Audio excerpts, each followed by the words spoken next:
This is my presentation on the narrative exposition for Greek 1. Matthew chapter 28 verses 18 to 20 is certainly a verse of great richness. Its wealth has been spent in many ways. It has been used in sermons to command people to go into missional living, and by churches to commit to an apparently biblical ecclesiology of making disciples. It has offered direction to Christian practice, giving us the script for both baptisms and benedictions, and further still has offered hope for the broken and weary that there is a God who is always with us. For the scope of this exposition, however, I would like to consider the true meaning of the wealth of this passage, that we may not squander or misappropriate it as may have been done in the past. For this study, I will be analyzing the text grammatically to uncover implicit nuance and once vibrant colors of the text that may have been lost in translation. Structurally, Matthew 28 verses 18 to 20 can be broken down into three distinct parts. The first part is verse 18, where the author records Jesus' approach and his setting of the foundation for what he is about to command. Jesus' approach is shown in the participle proseletheon and verb elaleisen. Both words are tertiary in aspect, indicating that they are setting background information, and active in voice, showing that the subject, Jesus, is the one who is doing these actions. This is then followed by Jesus' claim that he has been given all authority. This is demonstrated in the verb edothi, tertiary in aspect and passive in voice, showing that it still remains as background information and the subject, Jesus, is still the receiver of the giving authority. Through this first section, we see that the background for the text has been set, as Jesus has been shown to come and speak to disciples, revealing that he has been given all authority. With this foundation, the reader is now wondering, so what? The second part of the text has been identified because of the shift in tone. From explaining what has happened, Jesus now explains what should happen.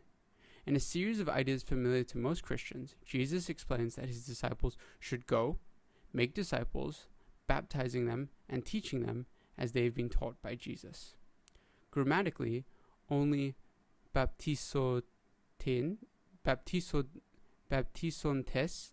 and didaskontes are in the primary tense, meaning that they represent developing an ongoing action. Porithentes,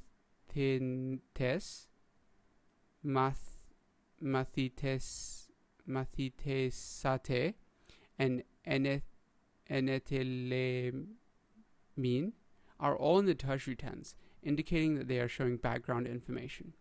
Thus we see that the baptizing and teaching would have been understood in some sense because of the going, making disciples, and commanding. While one could argue that baptizing and teaching of the future disciples thus is seen to be of a higher order of importance, it is hard to make a conclusive claim, as those actions can only be done with the foundation of the terms that were in the tertiary sense. In terms of voice, the terms do not reveal any interesting information, except perhaps porethentes being in the passive voice, showing that this going is again dependent on Jesus sending them. As it is in the passive voice, the disciples are receiving the action of going. Grammatically speaking then, the disciples are going not on their own volition, but rather they go as they receive the goingness from Jesus. While all the words are in imperative form, enetelamin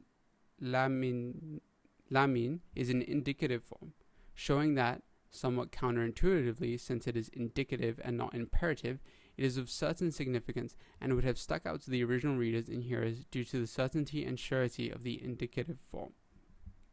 As more and more nuance and color is being revealed in this text, we have come to the final section of this text, verse 20b. Following his commands, Jesus offers a final encouragement to his disciples that he is with them always. The verb that is used is emi, and interestingly is also in the present and indicative forms. This makes the reader or hearer realize that in the original language, the idea of Jesus being always with the disciples is a thing of great certainty and surety. And so, as we have studied these texts, we have noticed a few key gems of wealth. Firstly, the evidence of the indicative form of enetelemin and imi show that there is a certainty of these two ideas above the rest, namely what Jesus has commanded them, and that Jesus has promised to always be with his disciples. These would have been great words of encouragement to the original hearers, knowing their Lord's teachings are sure, and that he will always be with them without even a shadow of a doubt.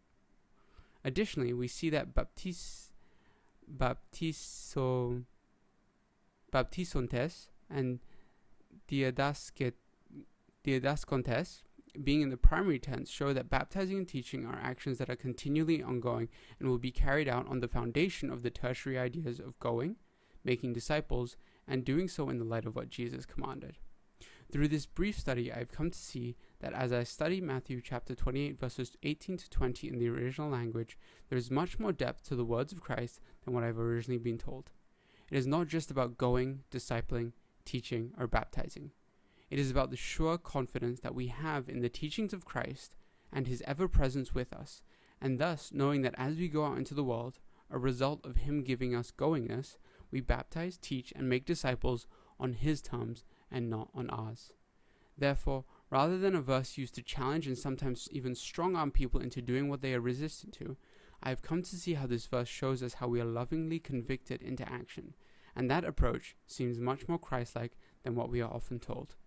In conclusion, not all words are created equal, but we should not make them to be, lest we lose much of the beauty and squander the wealth of the language in which God has chosen to reveal the truth of himself in the New Testament to the world. Here is the final slide that shows the English and the Greek translations of Matthew chapter 28, verses 18 to 20. Personally, in my own journey of following the Lord this semester, I have tried especially hard to follow the Lord with a focus on growing in intimacy with him. As I studied this text both in the English and the Greek, and as I saw more color and nuance in the Greek, I realized that following the Lord and growing in intimacy with him is not something that I can fight for on my behalf alone. On the other hand, it's actually Jesus who is fighting for this intimacy and offering this intimacy with us. In the same way as we see in the verse, there is the foundation of Jesus giving the quote-unquote goingness to the disciples. Jesus also gives us that chance of intimacy with him. So instead of fighting my way to be close to the Lord, instead of fighting my way to follow the Lord, I think I can take more of a trusting approach, knowing that I am not the only one who is contending for it, but rather Jesus has contended for intimacy with me.